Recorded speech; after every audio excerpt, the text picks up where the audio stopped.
বলতে পারবো না, কারণ আমি আসছিলাম এখানে দেখা করার জন্য, দেখা করা জানার ইচ্ছা করলেই তো সেখানে নিজের পরিচয় যে আছে এখানে ডাক্তারদের তত্ত্বাবধানে আমরা আসছি। আল্লাহর কাছে আমরা দোয়া করি এবং আপনারা সকলে দোয়া করবেন।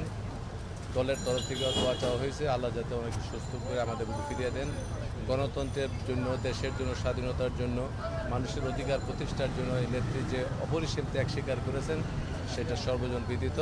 আজকে উনি যে অবস্থায় রয়েছেন সেইখানে আমরা শুধু মানুষের কাছে দোয়া চাই, আল্লাহ যেন ওনাকে সুস্থ করে পরিপূর্ণ নিয়ামত সুস্থতার দান করে আমাদের ফিরিয়ে দেন এবং জাতি খ্যাতবোধ করার জন্য তৌফিক আল্লাহ থেকে দেন। এই দোয়াই করি, এই কথাই আপনাদের কাছে।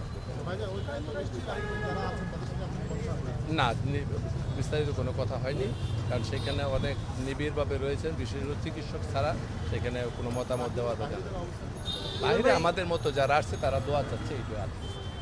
ছোট একটা প্রশ্ন, যেহেতু আপনি ধরেন আপনি যারা তৃণমূলের রাজনীতি করছে এখন, তাদেরকে কি বার্তা দিচ্ছেন? সবাই তো ধরেন একটা বিষয়ে কনসার্ন থাকে এখন ভোটের সময়, তাদেরকে আপনারা কি বার্তা দিচ্ছেন যারা আপনারা নেতা রয়েছেন? তৃণমূল সহ বাইরের গোটা দেশবাসীর কাছে ম্যাডামের যে আবেদন, ম্যাডামের যে কর্মকাণ্ড সেটা সর্বজন বিদিত।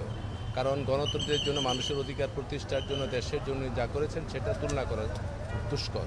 সেই ক্ষেত্রে সকল দল মত নির্বিশেষে সকলে ওনাকে অত্যন্ত পছন্দ করেন, শ্রদ্ধা জানিয়েছেন, ইতিমধ্যে বিভিন্ন পেশাজীবীর জন্য কথা বলেছেন।